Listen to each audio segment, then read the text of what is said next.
Everyone loves maps, at least I do. Consider this map of the U.S. divided into climate areas. Utah has 3 climates. The mountains have an alpine climate.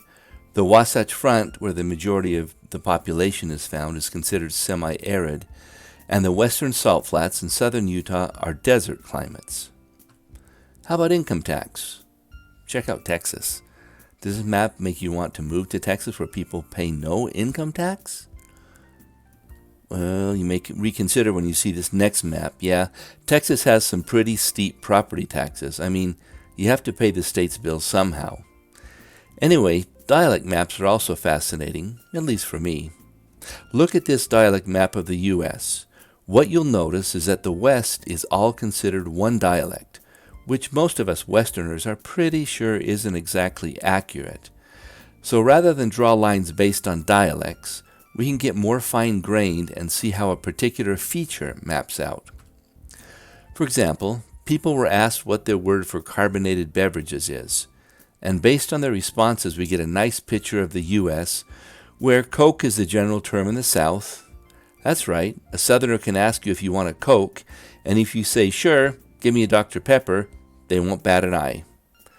On the other hand, the Northeast and California, along with the St. Louis area, and eastern Wisconsin are soda country. In the rest of the northern parts of the U.S., Coke, Sprite, Pepsi, and Dr. Pepper are all pop.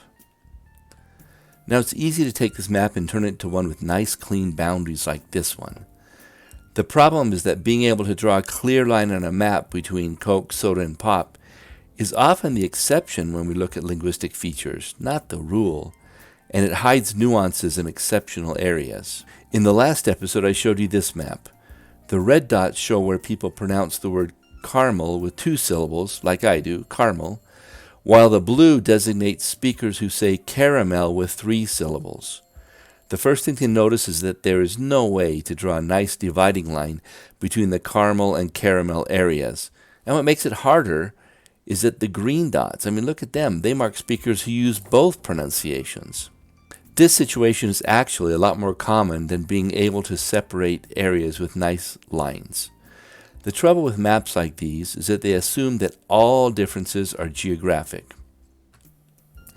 Early dialectologists were mainly interested in language variation across space. But back in the 60s, linguists started to look into other factors that influence language variation. The most prominent of these researchers was Bill Labov, a chemist turned linguist who is considered the father of sociolinguistics. Among other things, sociolinguists are interested in how social factors like age, gender, social class, education, and ethnicity influence people's speech, as well as how speech varies geographically. In other words, if we want to see differences in how people talk, we don't need to travel to another city.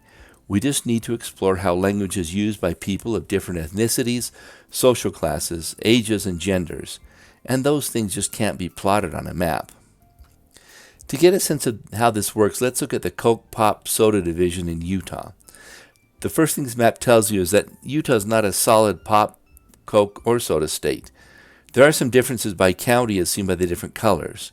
But to look at this sociolinguistically, we need more information about the individuals and how they answered. Now in 1997, Diane Lilly found that pop was the most common term for these tooth-rotting, waist-expanding beverages, but she noticed that soda was more popular among younger speakers. Now when younger speakers use a word more than older speakers do, that's often a sign that the word is on its way to becoming more prevalent. I conducted a survey in 2020, 23 years after Lilly's. I'll describe that survey more in a future episode. And what I found was that soda had become more common in Utah than pop.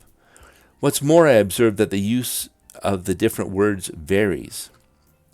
That is, younger Utahns prefer soda, while the use of pop is more prevalent among older residents of the state.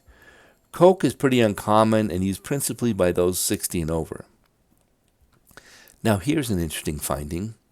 Members of the Church of Jesus Christ of Latter-day Saints, who comprise about 62% of the Utah population, are a bit more likely to use pop and a bit less likely to use soda when compared to Utahns of other faiths or of no faith at all.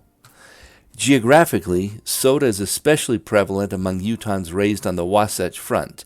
Now, by that I mean Utah, Salt Lake, Davis, and Weber counties. When compared with other areas of the state and to Utahns born outside the state, shown here as non-Utah.